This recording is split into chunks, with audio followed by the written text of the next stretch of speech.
நீ போகையில் எப்படி ஆசீர்வதிக்கப்படுவாய். அந்த பலவீனத்தை போகிறதே பாவப்பட்டினத்தை நோக்கி போகிறது எதற்கு? சாராய கடையை நோக்கி ஒருத்தன் போகிறான்னா நான் சில்லற மற்ற தான் போகிறேன்னு கேட்டார் ஆரம்பத்தில். அப்புறம் அந்த மதுபான வாசனை நாத்தமாய் ஃபஸ்ட்டு தெரியும். அதன் பிறகு அதை முகர ஆரம்பிப்பான், அதன் பிறகு பழக ஆரம்பிப்பான், அதன் பிறகு பேச ஆரம்பிப்பான். அது பிறகு என்ன நடக்கும்? சில்லறையே இல்லாத வெளில வர்ற அளவுக்கு ஃபுல் மூடாக குடிகாரன் ஆகிடும். ஆரம்பம் இவன் முதல்ல போக ஆரம்பிக்கிறான். பாருங்கள், 5வது வசனம் சொல்லுகிறது, நியாயாதிபதிகள் புத்தகம் 14:5, அவர்கள் திம்னாத் ஊர் திராட்சை தோட்டங்கள் மட்டும் வந்தபோது ஆரம்பிச்சிருச்சு பிரச்சனை. நீ பெலிஸ்தரை நீ ரட்சிப்பதெல்லாம் சரிதான், ஆனால் உன் பிரதிஷ்டையை பங்கம் வருவிக்காமல் நீங்கள் செய்ய வேண்டும் காரியம்.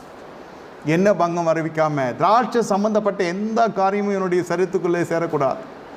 ஊழியம் செய்கிறார்கள், என்ன பிரதிஷ்டை